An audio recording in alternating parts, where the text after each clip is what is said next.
Let us pray. O Lord, our Lord, how excellent is your name in all the earth. We come with grateful hearts and thankful for this opportunity to listen, to learn, to deliberate, and to achieve the necessary goals, not just for individuals, but for this community as a whole. We thank you for what you have done and how you are leading and guiding.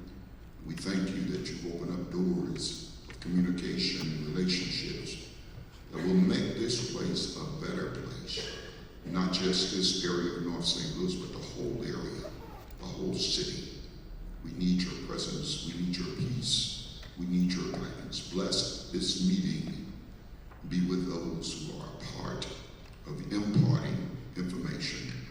And Lord God, bless those who are recipients and let them use it to the benefit. We give you glory and honor and thank you for this day. It is in Jesus' name we pray. Amen.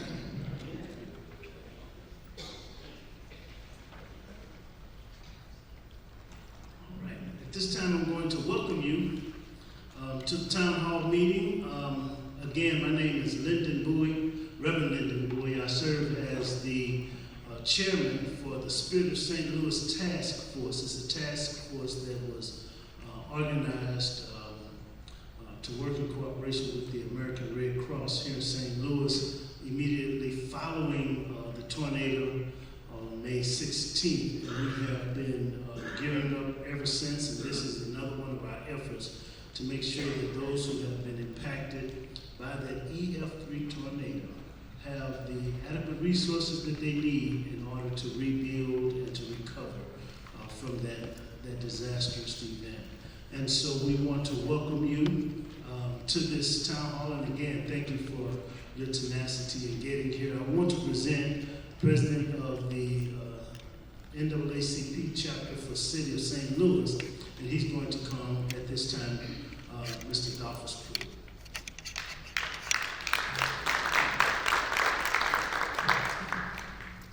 You know, one day, they're going to put Reverend in front of my name.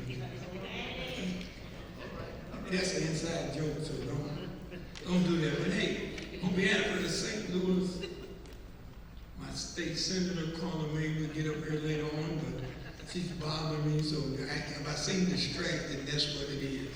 No, we need to lighten it up anyway. On behalf of the NAACP, I want to thank you all for taking out your time to be here. It's a very, very important event we're holding today, and it's extremely important for those folks who've been directly impacted, not only by the tornado, but been impacted by your insurer. You know, in some cases, it's been a double whammy, and this is our way of trying to make sure that we have the ability to bring those to the table that need to be at the table in order to help you move along. The one thing I do need to do also is that I finally had a chance, and you'll get to hear from our director for commerce and insurance. You know, we've been, NAACP, we've been vocal about her department, and she's here. So I want to just say on behalf of the St. Louis NAACP, we think you being here and the communication with you is an excellent demonstration that your department is serious about the issues as it relates to people, and we want to thank you, and thank you.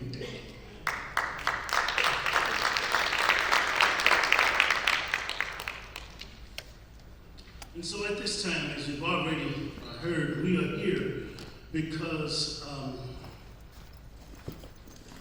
there are many people who have been struggling with insurance issues all across the community, not just because of the tornado, but the tornado literally exposed a deeper problem that many in our community have had for some time now. And we thought it was a good idea to bring all of us together and bring those who can move the needle one way or the other to this space so that all of us can have a civil conversation. We're not here to beat up on our director because she's not the one who's doing the insuring, but she does have the ability to help us address some of the issues that we are facing. she brought staffers here with her. And before we leave out of this meeting, you are going to have an opportunity to come and talk one-on-one with her staffers and share with them what your concerns are, what your challenges have been, what your issues are. You don't have to have a tornado-related problem with insurance in order to be addressed here. If you were in a neighborhood and you found out that a certain insurer was pulling out and leaving you without insurance, then you need to speak up. My mother was one of those. Her insurer told her that they were no longer going to renew her policy. That was about 4 years ago. And she had to search around and find another insurer. And I don't want to put them on different tiers, but they didn't have the kind of customer service that the one that dropped it did. Let me put it that way. And so we have these kind of challenges that have been taking place all across the metropolitan area, and we want those addressed here today. You may not get an answer to all of your issues today. And so I don't want us to set ourselves up with expectations that my stuff will be resolved today. But you'll be able to share what your concerns are and at least be pointed in a direction or have it recorded so that there will be some follow-up down the road. Amen? Oh, I thought I was in church. I'm sorry. And so that's the purpose. The format is going to be very simple. We're going to have some presentations, first of all, from our mayor. We're going to invite our senator to come. We're going to invite Brother Nix to speak to us in brief concerning their thoughts regarding this insurance issue and disaster and all of that sort of thing. Then we're going to present the Director of Commerce and Insurance, who's going to come, and she's going to speak to us. No, after that, we're going to have a few, is that what we're going to present? A few people with some concerns, and then the director will come. She'll address you, and then you'll have a chance to do some Q&A before we break out into you being able to go and speak with the staffers directly, okay? And so let me, at this time, present our state senator, Senator Carla May. She's going to come and just greet us at this time.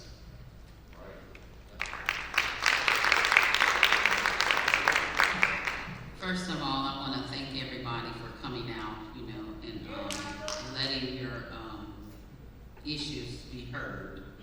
I'm Senator Carla May. I represent the 4th Senatorial District in the state of Missouri, and I am very excited when the community comes to make their voices be heard, because that's what we need.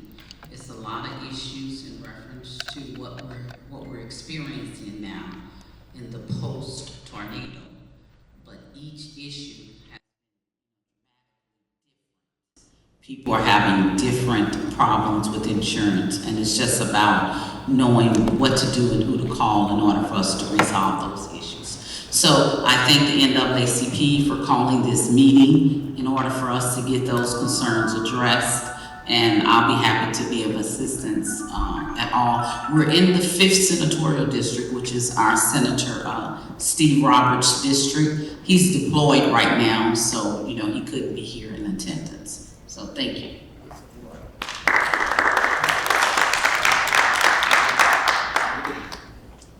Thank you, Senator May. At this time, we're going to be greeted by St. Louis's Mayor, Mayor Kara Spence.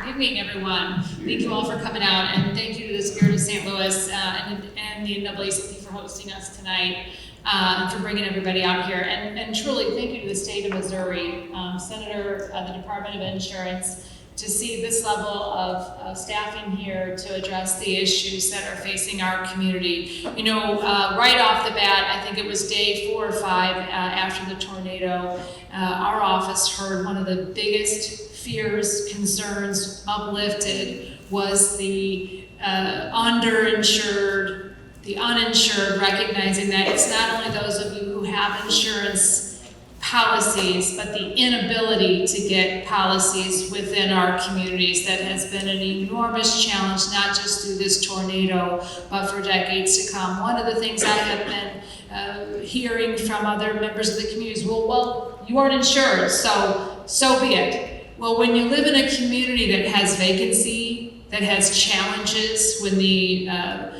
comparable values make it extremely challenging to even find a policy that will cover you. This is the challenges that we have seen in our community. So I really want to thank the department for coming out and helping us navigate some of the challenges of those who have been insured, who've been lucky enough to get insurance, who are now battling a whole nother calamity, which is dealing with some of the unnecessary hoops and the unnecessary burdens that our insurance policies have caused us. So thank you for that. I also want to recognize Julian Nix, who has been the recently appointed Director of Recovery. Julian has a truly impossible job. The burden of dealing with a disaster the size of the May 16th tornado falling on the backs of our city, any city, is a true failure of our national government. I've said this time and time again, but the FEMA folks who have been here have been phenomenal partners. If you haven't yet applied, please do that. The folks who are on the ground are tremendously helpful, but the overall FEMA apparatus, the changing underlying federal landscape has been devastating to all of us. It's also been a challenge for the folks that work for FEMA who don't know what their future holds either, but they have been great partners, and we are truly encouraging each and every person who even thinks they might qualify to go ahead and get the application in. We have filed an extension. Julian has completed that task on behalf of the city of St. Louis, making sure we're doing everything possible. But we know that the FEMA funding cannot make us whole, but it can surely help. It can surely help. While we have, the city, been left in large part to really organize the response ourselves, our state partners have been great. I just saw Representative Kimberly Ann Collins walk in the door. I've never been to a meeting yet regarding the tornado where Representative Collins hasn't been here. A true champion, not only on the ground, but in Jefferson City, assuring that, that's right, that our city got $100 million in funding for this tornado. To put you in perspective, Joplin, which was an EF5 tornado, that response garnered $32 million from the state. Our state senators, Carla May, and the representatives representing our district, I saw firsthand them going to battle in committee and on the floor, making sure that we got as much possible. We also know it's not enough, but it is a heavy lift, and they deserve our eternal gratitude for that. And in closing, I'll just say, we know as a city that while we're doing what we can, we also know it's not enough. We need to hear from you. That's why we're here, to understand how to prioritize the resources we have to best address the issues at hand. Thank you for continuing to engage, sometimes criticizing, but also being there to help uplift the things that we're doing that are truly helping. And we want to make sure that each and every day we're responding better and better to this, to the tornado and the needs that we will continue to have for years to come. As mayor, I'm going to be here every step along the way. I know it's a years-long process, and I'm going to be here all the way through the end. Okay? Thank you again for this forum.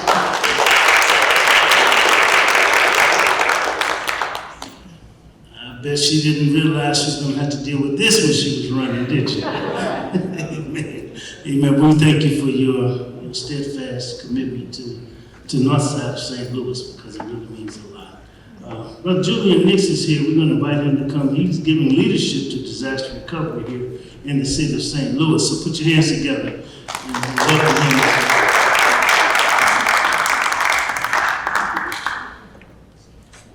Well, first, thanks everyone for allowing me to be here. And for those who I haven't met, great to meet you. My name is Julian Nixon, the new Chief Recovery Officer for the city, and I want to first thank Mayor Spencer for the honor of serving this role. It is ultimately a privilege, even though there is a lot to do. One of the reasons that what I try to do as I go out to groups is just explain what the Recovery Office is and kind of why it exists. One, we recognize that this city has 280,000 people to serve, and that there were 50,000 people in the impact zone who were impacted immediately by this tornado. We also know that the city struggled with city services well before, other broader city services well before. So Mayor Spencer intentionally wanted to create a recovery office that stayed focused on the residents who are having issues now, where there would be someone like me, while it is a heavy weight to wake up every day thinking about the same problems that this community is going through every day. And that is a difficult one, but it's also one that I wake up every day hoping to make as big a difference as we can in it. Family who grew up in North St. Louis, my grandfather, my mother grew up in Wells Goodfellow area, have our church, so see my dad, Pastor Nix, who opened up one of the first disaster recovery centers at Union Tabernacle Missionary Baptist Church over at Delmar and Newstead. And then I have uncles who own businesses along the Delmar corridor that were impacted by the tornado, and countless number of friends who have found themselves displaced, staying in people's families' home who are holding on and letting them stay, but the difficult journey that comes with that. And so as we think about the overall recovery office, we really have 5 core areas of focus. One of them is resident well-being, which is how do we support residents through this change, which is a very resident-centric view of that. The second, which is focused on debris removal, as well as infrastructure restoration, especially sidewalks and tree canopy. The third, which is housing, which we know is a huge area of focus, which is both how do we restore the housing that's there, but also recognizing that the length of time it takes to get insurance payout, the length of time it takes to get a contractor out, and the length of time it takes to ultimately get a repair is a while, and intermediate housing has to exist within that interim. And so we've been working with the Red Cross as well as the Urban League to set up non-congregate shelters or hotels for people to stay in, and are in the process of thinking about how we start thinking about intermediate housing development, recognizing that winter is very, very near. And we know many people are still staying in homes that are in disrepair that may not be habitable. As we look at winter, that becomes a lot more of a gloomy picture. And so our office is also focused on how we help the business and nonprofit community recover, as well as how do we accelerate planning for neighborhoods and thinking about that long-term design, but also getting rid of administrative barriers that may slow down the overall process to repair. But our current focus, just our 2 top things that we know are our focus, is intermediate housing options for families before the Thanksgiving holiday and before Christmas. And the second is debris removal out of communities, especially demolition of unsafe structures. So that is our core focus. We recognize insurance plays a critical role. We know that it's about 50% owners who at least applied with FEMA.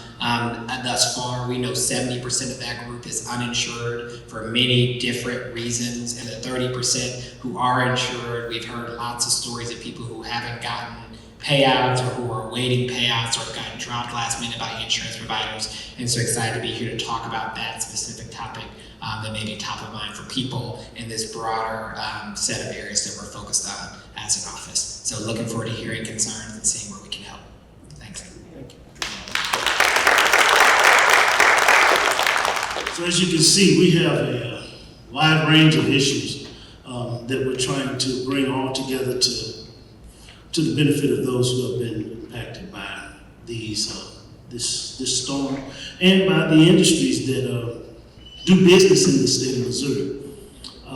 If there's a business that will, how can I say it, will decide that they don't want to do business with certain ones in Missouri, then they should not be able to do business in Missouri at all. I'm gonna say that again, that if they can arbitrarily decide, I don't want to do business with this group of folk over here, they should not be permitted to do business in this state at all. If I were preaching, I'd say third time is the charm. If they can arbitrarily decide to exclude a segment of Missouri, then they shouldn't be allowed to do business in Missouri at all. I'm not just talking about insurers, I'm talking about anybody. Because all of us should have access to the kind of quality products that everybody else has. If I can pay the same dollar you pay, then I ought to get the same product. Does that make any sense? Yeah. And so that's why we're here. We're here to make sure that somebody is saying something about it. So this isn't the last time you're going to hear this shout it out, all right? We're going to move into this next segment, and I need to, I'm going to handle this the way I would if we were at a funeral at Zion Travers where I pastor. Because if you've ever been to a funeral, they have that portion where you get up and you can start talking into the microphone. And they put on that thing, two minutes, or 3, and then y'all take 10. We don't do that at Zion Travers. So this way we do it. I'm going to sit down when you start speaking. If I stand up, that means it's time for you to do what? Sit down. Now you can't tell the whole story. So I want you all to start thinking, if you're going to be one of our public speakers, to start thinking about how I can be concise in my tale. Meaning scrunch it down. Squeeze, get to the meat of the matter, right? And don't tell all of the details. We just don't have that kind of time, all right? We do want to hear from our director, but we want her to get an idea of the breadth and the scope of the challenges that we have. Then she's going to come and she's going to present herself and her team, and then she's going to share some thoughts with us. And at that time, we'll do Q&A. So this is not a Q&A. This is an opportunity for people like Mary. Where are you, Mary? Come on up here. When you come, you speak into this microphone right here. And just kind of share a little bit about the challenges that you have faced with insurance companies. So you're going to do what? Share a little bit about the challenges you had with insurance companies.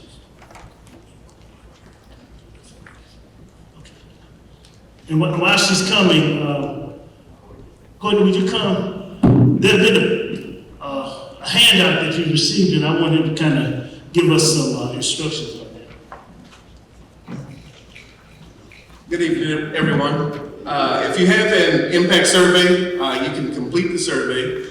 There is also a phone number on there that you could text if you would prefer to text information, and there's a QR code that you can utilize as well to complete the form. If you have one that is completed, please hold it up and I will pick it up.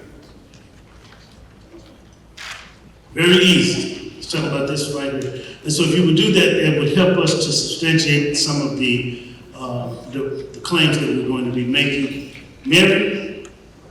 Yes. Good evening. Good evening. My name is Mary Harris, and I live in the 3500 block of Taylor. The insurance that I had was at Farmers Insurance. Back in May 3rd, they sent me a postcard, and they said that they was coming to my house to do an inspection. But I think the guy, whoever was supposed to come, was invisible because he never showed up. And so the storm was on the 16th.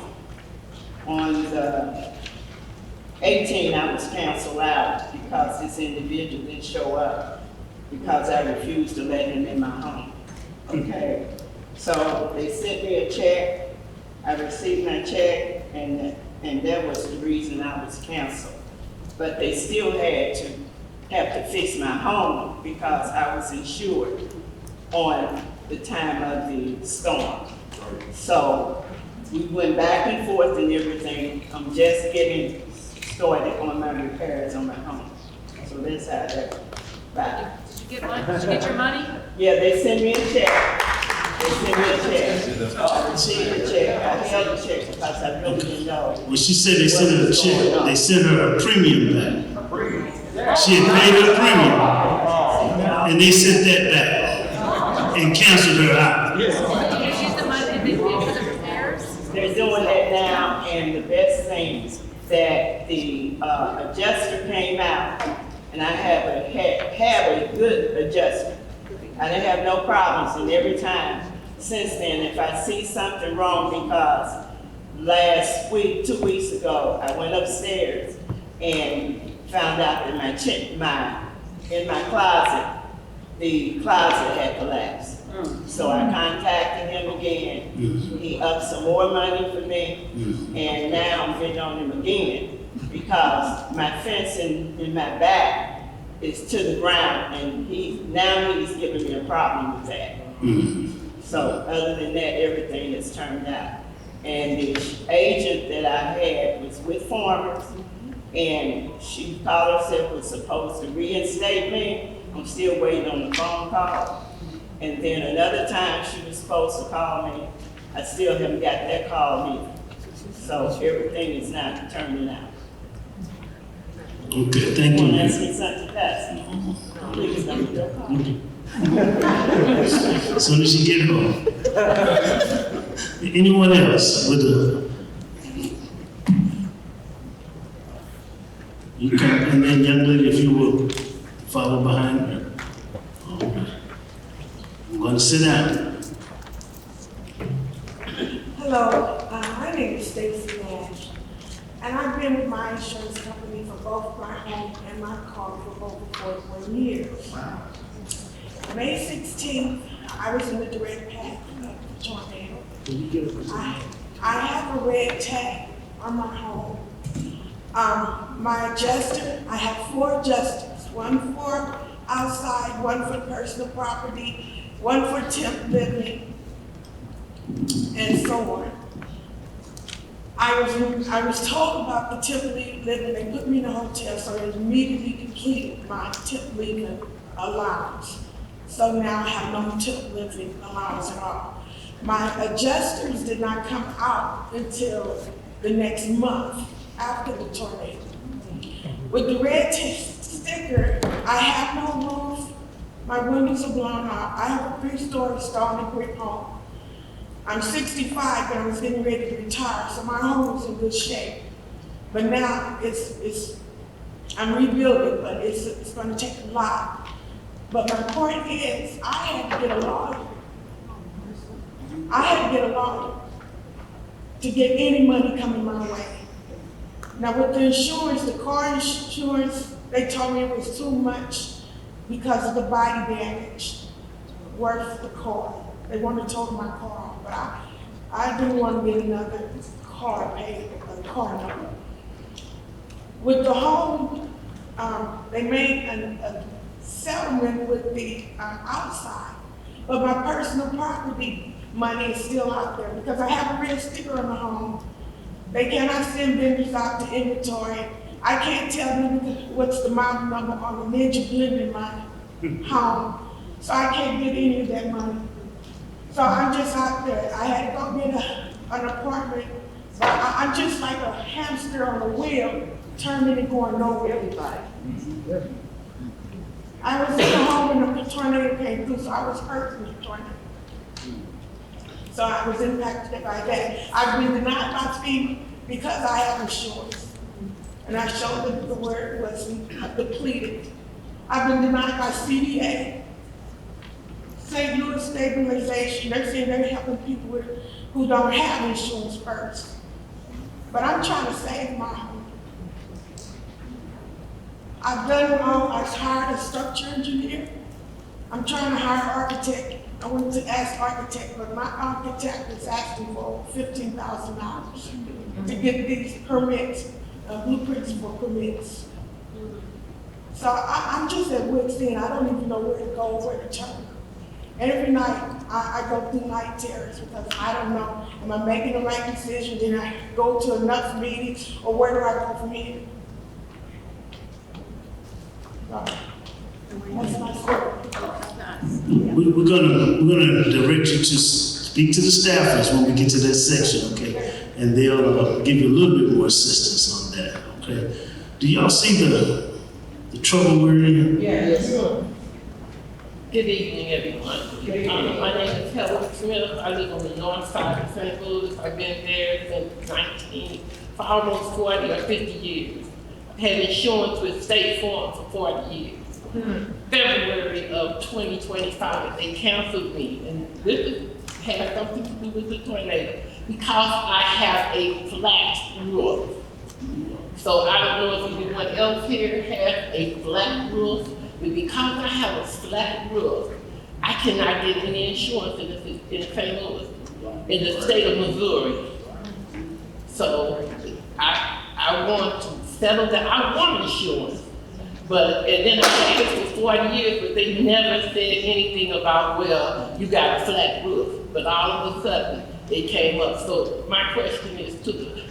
We'll get to the questions later. Yeah, but that's Thank you. my problem. When we get to the Q&A, you come up to these tables and somebody's gonna be able to address your questions, all right? Thank you so much. Thank you. Someone else, all right. My name is Angela Tyson. I was affected by the tornado on May 16th. I have a insurance with American Family. I moved in my home in 81.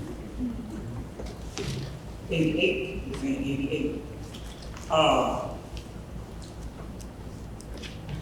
They just went up on my insurance. My roof was torn off. I was taken out of a window, and I'm paying now to stay in the hotel. They say my home will be fixed. It was a red tag on my door. So I don't know what to do. So that's right. I am. So what was your issue with the insurance again? So, issue with the insurance. So, we hired a public adjuster from Edwin Card Incorporated, who's here tonight also. To represent my mother. The mic is not working. We can only hear them where they're standing. The mic is not working. Hello? So, we hired a public adjuster from Edwin Card Incorporated, who's here tonight, to represent my mother. So, she also had a flat roof. The roof was completely torn off the house. There we have photos of the roof basically in front of the house. She was rescued by St. Louis Police Department, St. Louis Fire Department. I know Fox 2 News released a video. If you look at around the 45-second mark, you can see the officers in their home rescuing her from that. There's a red tag on the door. We've been fighting with American Family. They put her up in a hotel, but they stopped paying for it because they could not find adequate living for her. So we relocated, my wife and I, because of my mother's health issues, we relocated her laundry room from the basement to the first floor. We renovated that room so that she has COPD, she has stroke stairs, she wears oxygen. To help her with that, they can't find anything, so they basically cut off paying for her hotel, so she has to pay out of pocket. They are fighting back and forth with the public adjuster on things that are not in the policy. So he can talk more about that, but that's what's happening with us. We want to invite the adjuster to come. I can follow up with him. I'm one of the public adjusters that's working for Mrs. Tyson. And one of the problems she's having is that she has a very specialized home, as her son was talking about, with the first floor laundry room, which very few homes have. And she has identified some homes to American Family, and they have turned them down solely because they don't like the cost of those homes. She has $93,000 of living expenses, and they want her to live in something that's $2,000 a month and will cause her serious health concerns. I want to say that I appreciate the Department of Insurance is here and the NAACP is here.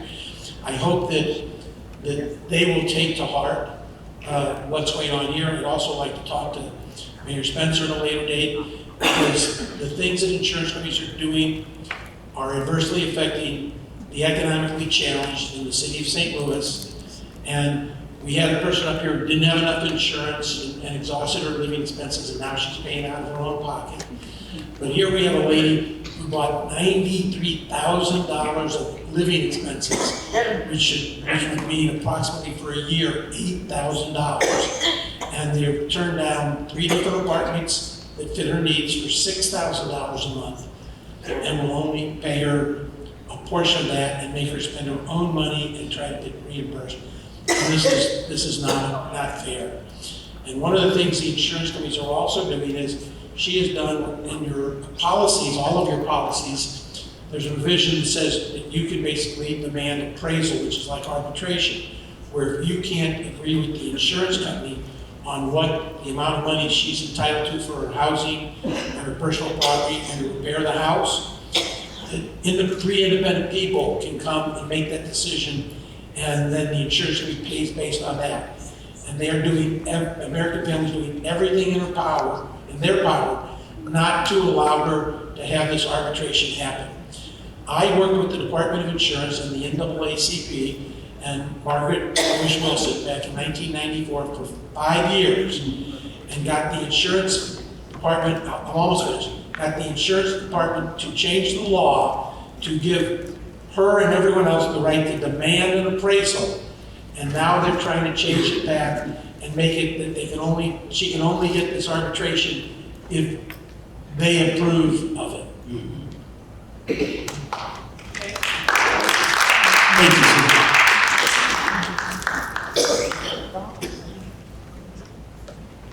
Good evening, everyone. I'm Pastor Nick. I'm working with Mayor Spencer. We can't hear you. I'm working with Mayor Spencer and SBA and the Red Cross. First of all, before I make a quick comment, let me just compliment the effort that's being made by FEMA, SBA, Red Cross, and the city of St. Louis. Lisa, Junior Tabernacle, we are a disaster site, and I had the opportunity to witness firsthand all the effort that's going on. So when people say they're not doing what they can, they're wrong. I see it every day for the last 2 months. They're doing everything they can within their power. They are doing a lot of initiatives. People are coming with not enough information, and so you're not getting turned away. You simply have to bring additional information. But one of the things I want to mention is that they bring up, as they leave FEMA meeting, they talk about the benefits, they talk about the insurance issue. And the ones that are most impactful is that even when they're insured, especially in the inner city, they're not insured with enough to cover their costs. And the ones that are require you to have such a large deductible, which means that if you get something fixed, that you may have a $20,000 or $40,000 house, they may charge you a deductible of $8,000 or $9,000 before they start to pay out any money. Well, nobody got did nothing out of that. So the very high deductibles are a problem for a lot of them. And then the very fact that they will not insure you at what we call market value, the ability to rebuild your house at a level equivalent to what you had. They just won't allow you to even buy insurance at that level. So a lot of the inner city are getting caught in that change that they're tired of and can't do it. And then the very fact that they're as Pastor Bowie said, there are sections in our city where they just will not insure. And members of my church run into it all the time. Pastor, they won't insure us. And the Missouri Fair Plan, we can't get coverage. So it's an issue, even with those who desire to pay the premium and be covered, they're getting refused to turn away. So it's a very frustrating process, and all we can do is encourage them to continue to do it, but something has to be done. And I've seen a lot of different insurance companies, which they're not on the same equivalent level. I've experienced these 8 different insurance companies, and they all have different policies, deductible, limit, coverage, and it's a problem because people don't know what to do. So once again, we need a whole lot of help in some level of control over what an insurance company can and cannot do. Thank you. Thank you, Pastor. Amen. We got someone right behind him too. Okay. Hi, my name is Kim George, and our experience with insurance, we've had, Get closer to the mic. we've had rental property for years, and so the experience that we've had having to collect on a tornado is unbelievable. Like I said, we had rental property in the past and have had to use insurance companies and them tell us what our value is that they are willing to cover, which is quadruple then these are homes that are paid for. Who's gonna pay $1,000 a month at $800-some thousand of recoverable cost on a home that's paid for? This is what a lot of people have experienced. You could have a $40,000 home, but to rebuild it, it's $500,000 or $600,000. That is absolutely crazy. So here we are at the storm, right in the storm path of a home that we thought was going to be our forever home. Finished renovating it, 2 weeks away from being able to move in, and a tornado takes it pretty much off the bricks. The whole roof is actually in somebody else's yard. To find out, the insurance company that you've had since 2019 tell you, well, you didn't necessarily live in the property. Or even if you did, even if you had 2 or 3 couches and a bedroom set, that's not enough to say you lived there. We thought we had risk insurance because we were renovating the home. We thought we had risk insurance. We thought we had everything. It wasn't until a week after the storm where legal departments came down and said, let us see your policy. I looked everywhere for the policy. They said they sent me out the policy in 2019.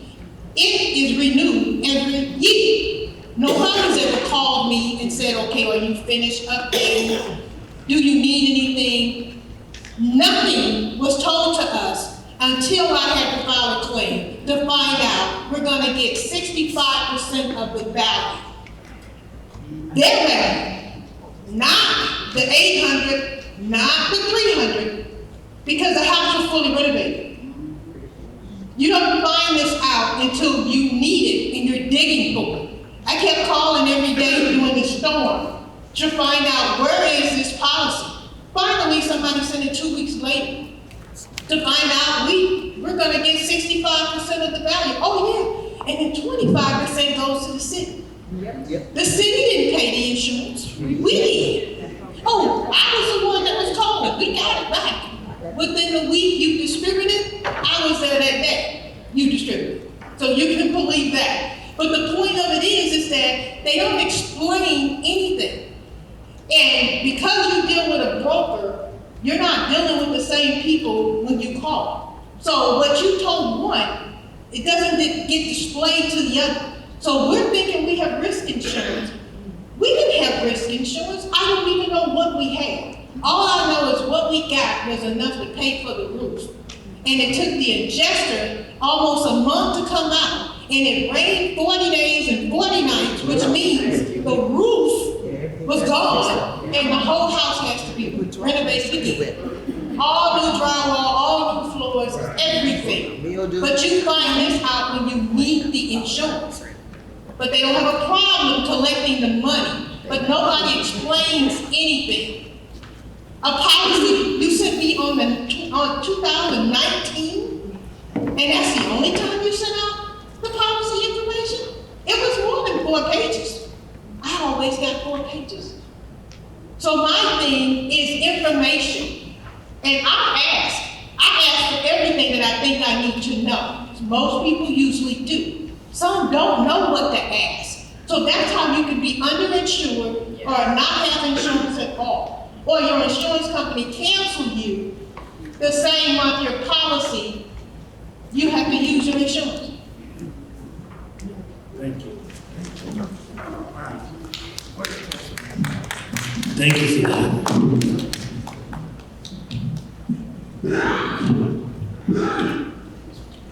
Thank you. 1 2 1 2. Okay, my issue is because of due to the May 16th tornado, I suffered hail damage mainly, and then I have AAA insurance. The thing is, my deductible is $5,200 over $5,000, and I'm currently looking for an alternative insurance company that's more reasonable, it's more affordable. I don't know if I'll get that in the city or not, but what I want to do is compare apples with apples. Orange with oranges. I want to fine tune it and look and see exactly what I'm going to be, if something happens, I want to know what is my deductible, so I don't want to be ambushed. I feel like I've been ambushed and been bought out because of this. And that's why I'm really here to pick up any ideas that anybody can think of. What other compared to, I'm just hearing all these little horror stories here tonight about what they're dealing with. But masses, they requested so much, it's like half cost of the whole roof itself. And it's like, I've been in with AAA for at least 15 years plus, and then they do this. No, I explained to Molly that.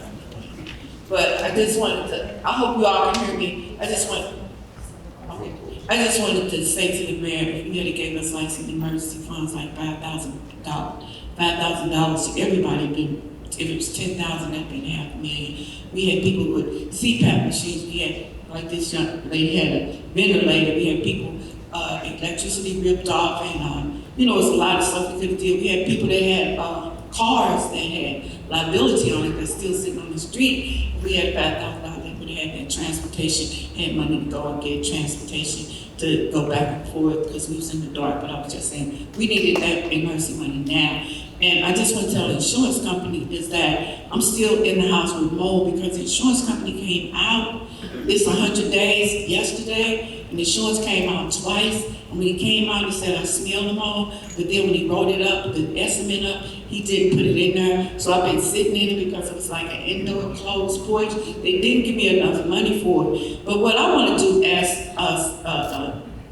call a mayor, is this something at the state level where we can get some legislation passed that can oversee and make sure that these insurance companies are penalized and have to pay if they find out that they discriminating against us? We can, and is there going to be assessment done after this is all over, and follow these people who have these complaints and make sure that if we have to take 15% of my money, I'm gonna have to get another judge to come in and pay him 15% of the money that should be going to my house because the insurance company didn't do what he was supposed to do. And I need to be reimbursed that money from the insurance company if he comes out and finds out that I did have mold, because the water ran down the walls for days. And the man came in and pulled it down and saw mold all around the house. The insurance company should have found that out, but they didn't. And they had me sitting up here in this mold, and they got all these people sitting here with molds. And I'm just saying, they should be penalized. And I just know you might be able to change legislation to put that in place. Call me. Thank you. Hey, before you leave, please, you mentioned about the mold, and there's no one in the world want to hear that and not respond. We need to, Courtney, get our information.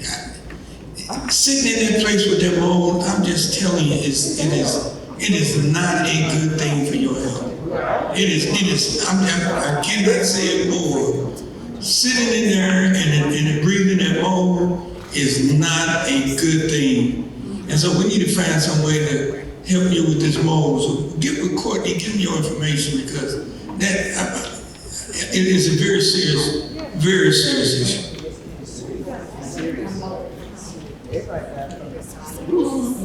Now, let me ask this question.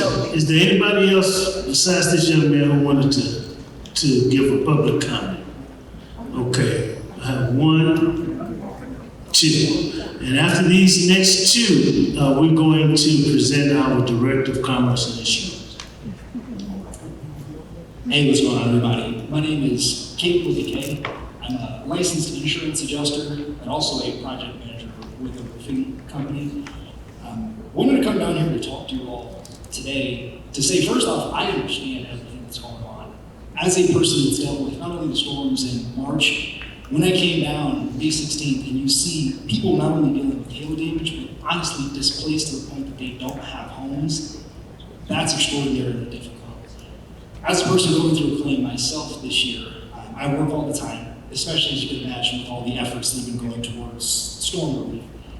I came to my house one day, I have cleaning people because I do work all the time, and I walk into my house and my entire house is flooded.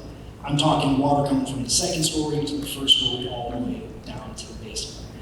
When the insurance came out, little did I know what I'm doing. So the first proposal they had given me, Progressive, was for $20,000.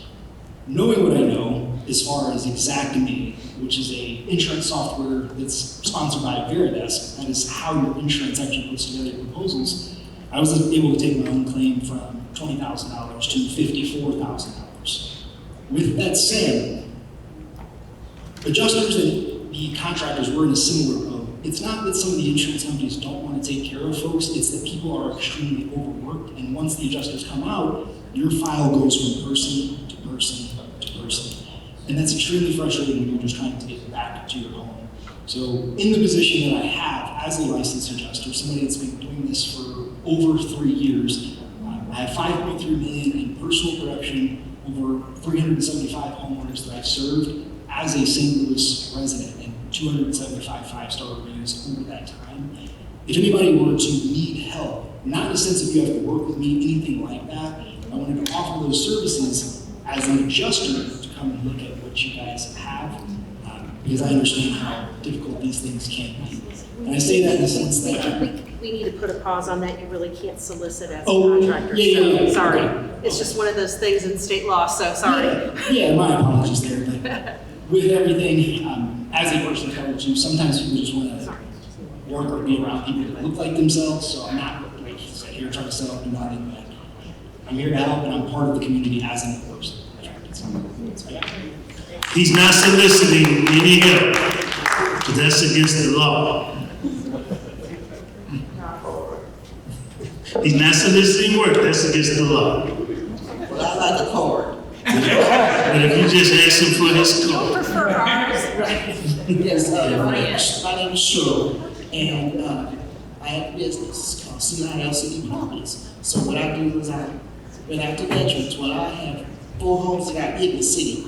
I have 2 on Lewis Place. They tell me that I'm trying to get the sidewalk fixed and everything. They say it's private area, so the city can't do it. Then I have a house on Page. It was vacant, half the walls taken off. Well, that's not insured, but my other homes are insured. Couldn't get insurance on that one. But people are dumping stuff in my property. Can't get no help with that. I call the city, can't get no help. And I know my name is down there, but getting back to the insured home that I have, they send me a $407 check, and I'm paying mortgage on that. And it's insured, but you can't have a house with mortgage without insurance. And they talk about the depreciation, but it's from the water. It ran from the roof all the way down. What I do with $400? So I go to FEMA, they say, you have a business, you have to do SBA. SBA said you have to live in the home. Okay, so I just don't know where to go from here, but someone is living in a home that I'm paying mortgage on. And when now they're gonna reconsider it, but I thought that SBA would give me a loan, I'll pay the 4% just to get the house fixed for the people that's renting don't want to move. They don't know where to go. I tried to offer them to come to my home, because I didn't want them to be in bad shape. It's just nowhere to go. I just need help. So I'm begging for help. But the other homes that I have was like in the Walnut Park area, they didn't get hit. So, not everybody got hit. We just in the city, Clay, and everybody got hit. Thank you. No, thank you. And I want to make sure that you come and talk with our staff members who can kind of give you some directions on how to handle those things. Yes, sir. Thank you. Yes, sir.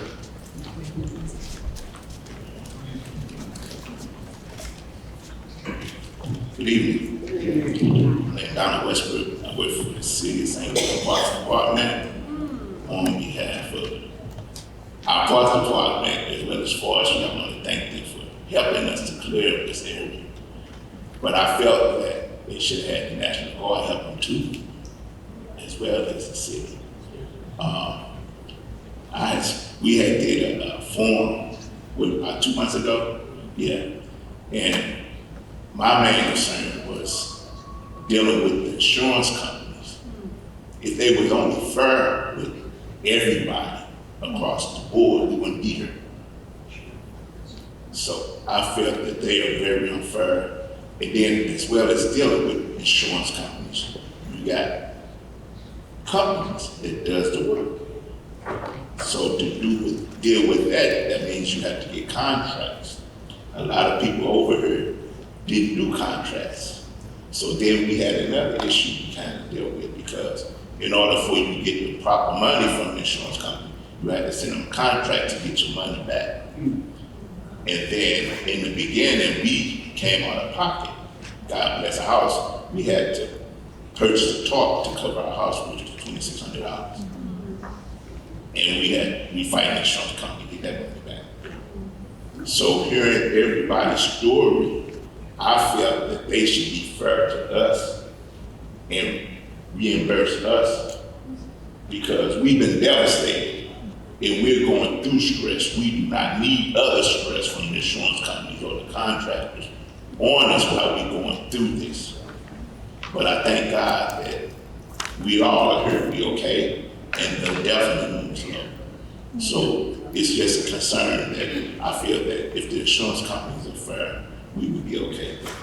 That's my main concern. Thank you. Thank you for your Let me express my gratitude to everybody who came forth and shared some of your horror stories. You can see the diversity of issues and the complications that are being dealt with from family to family, property to property, whether you live in your house and you can get some help, but if you don't live in it, you can't, all that sort of thing. So we want to make sure that we address those things as best we can with those who give oversight to that within the state of Missouri. And so let me present now the Director of Commerce and Insurance for the state of Missouri. None other than, I was going to say sister, Miss Angela Nelson. Y'all put your hands together. Thank her. She didn't have to come, but she eagerly accepted the opportunity to come and to speak with us and to hear us today. And so I want to thank you personally for your commitment. So, thank you all. And I want to say, first and foremost, this is exactly why I took this job. I had a private sector job, and I had worked for the state for about 18 years, and I left, went and worked in the private sector, and I actually came back to this role, and this is exactly why I took this position. It's because I truly believe in helping people, and I believe that all of you here in St. Louis, while right now my office is in Jefferson City, you are my neighbors. And what we do in this state is we take care of each other. We take care of our neighbors. So that is, I want you to know first and foremost, that's why I'm here. I'm not here because I got paid a lot of money. I don't get a lot of glory. I do this because I truly believe in what we do, and I truly want to help people.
I'm not here because I got paid a lot.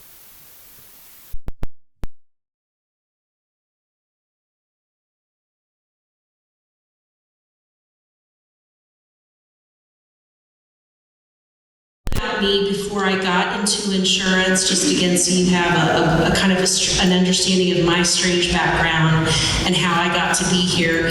I actually worked for a plaintiff's attorney for a number of years. I actually sued insurance companies on behalf of consumers for a long period of time. I then became an insurance agent and I sold insurance coverage to folks like all of you. And then I went to the Department of Insurance and I started there as a regulator, is what we are called affectionately. And again, I spent about 18 years there, had an opportunity to leave and go to the private sector. I enjoyed that, but again, I felt like something was missing and I wanted to give back and become a public servant once again. So I was asked by Governor Kehoe to come back and be a part of the department as its director, and so I started in this role on March 1st. So yeah, it was just like Mayor Spencer, I had a lovely surprise coming back in very shortly with this disaster.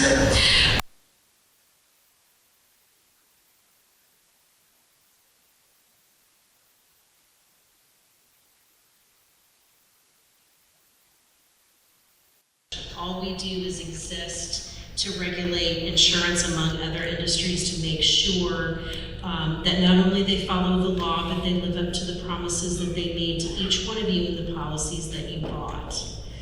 We have a number of different functions that we do, which I'll go over, but I first want to take just a moment and I want to recognize some of my staff that's here with me because we're going to try to do our best to answer all of your questions, not just tonight, but hopefully in the days after. So first I want to recognize our Deputy Director, Gina Clark.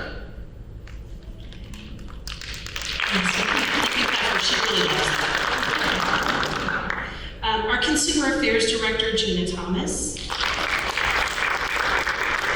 Samantha Henson over there, she actually runs our complaint area that handles property and casualty complaints. So all the issues that you guys are running into, Sam oversees a team of folks in Jefferson City that actually investigates all those issues. So Sam is very important, yes. Lori Croy sitting behind her is our communications director. And then Stephen Marion is our legislative director. So a few things we'll follow, or just a second, we come back to my notes. So a lot of the things I heard you all talk about, I think I can address and explain a little bit of it. So first, about what we do in terms of this thing called regulation, because that really sounds not very appetizing, to be frank. But what does that actually mean when I say that we regulate the insurance industry? And the insurance industry is actually one of the most highly regulated industries in the country, and I'm not making that up. More regulated than food, more regulated than nursing, more regulated than doctors, more regulated than banks, more regulated than anybody else. And let me explain why. So before an insurance company can even begin to sell an insurance product in this state, they have to come to our department and they have to apply for a license. And they have to show us that they've done business doing insurance in other states before. They also have to put up a whole lot of money. They have to show us that if there are claims, that they will be there and they will be able to pay those. So once they get a license, then they have to tell us what are they planning to sell. So they file those products with us, those policy forms, and we have a staff that's not here tonight, but we have a staff that all they do all day, every day is read through those insurance policy forms. I don't know if any of you have actually read through your policy. It is the most god-awful thing I think anybody could possibly do, but we have a team of individuals that's all they do every day, every day. They look through the insurance company's rates because they don't get to just charge you whatever they want to charge you. We have to actually sign off and look to make sure what they're charging is the appropriate rate for the claims that they have paid. We also look at their underwriting rules, so they're telling us how they're going to sell those products. So we look at those and have to sign off those before they actually start to sell those too. And then once they actually start to sell those products, the agents themselves that interact with you and sell those products, they have to pass a test showing us that they have basic insurance knowledge, and we have to give them a license too. And then once you buy your product, then we're still out there and we're still watching. So Gina's team and what Sam does is our Consumer Affairs Division Anytime a consumer in this state of Missouri has a question, concern, problem, whatever's going on with an insurance company or an insurance agent, their team will investigate those. And again, they're going to make sure that the agent of the company has followed every letter of the law, they've lived up to the policy of insurance that they've sold. And I want to stress this, you're going to hear me say this word several times, but I'm going to start right now. Everything that we do is free of charge, not a dime. Not a dime is charged. Our department is not funded by taxpayer money. We take no general revenue, and we don't charge a fee, not a dime for any of the services that we provide. But we are here, we exist to serve you. So even if you are someone who didn't before tonight knew that we existed, didn't know that you could file a complaint with our department, we have another unit within our department that even then, we will go out to an insurance company and we'll do what's called an examination after the fact. And it's a very in-depth audit, and we will look at all the claims that they paid, we will look at all the rates that they charged, and we will make sure that they have complied and they've followed with the rates that they've told us, that they have handled your claims appropriately, that they have sold the products appropriately. And in instances where we have found insurance companies have not done those things, then I as director have the ability to do several things. First and foremost, I can fine them. And we've had several significant fines here in the state of Missouri, sometimes going up to $5 million. I can order them to go back and reprocess claims and pay those claims with interest if I feel like they've not done it correctly. If I feel like they've overcharged on premiums, like they told us they were going to charge one thing and they didn't, I can make them go back and refund that money with interest. I can make them, for instance, if they have an old computer system and the computer system breaks down, I can order them to put in a new computer system to make sure that they're able to promptly respond and do what they need to do. Those are called corrective actions. Finally, and probably the biggest thing that I can do is that license that insurance company holds here in the state of Missouri. I can suspend it or I can revoke it. And again, if they cannot sell any insurance in this state if they don't have an active license. And I want to make sure that on this front, you all are particularly aware that everything that we do in the state of Missouri is completely transparent. Not all state departments of insurance tell the public what they do. We do. We are the show me state. So all of these things that we do in market conduct, where we go out and we examine them, we audit them, we publish a report on our website, and everybody in the public can read through it for themselves. You can see every dime that I have fined them. You can see every instance that I've ordered them to go back and make corrective actions. We're very, very open and transparent because that is important to us, that you know what we're doing. Just to give you an example of some of the things that we have done this year. And Gina, we had this conversation, I think, on Saturday at the other event. I think she has a team of 20 people that handle all the complaints for 6.5 million Missourians across the state of Missouri. And they do one heck of a great job. I just want you to know, and I'm very proud of them. So this year alone, they have met with 1,600 Missourians across the state in person at events just like this. They have taken 14,000 phone calls. They have handled 14,500 emails. They've handled and investigated 2,600 complaints. They've answered 2,400 inquiries. And probably the biggest thing for me, and again, I'm going to go back to the point that what we do is absolutely free of charge. So far this year, as of July 30th, that team has recovered an additional $23 million on behalf of Missouri consumers. So when they have come to us and they've had an insurance issue, we have gotten them an additional $23 million back, free of charge.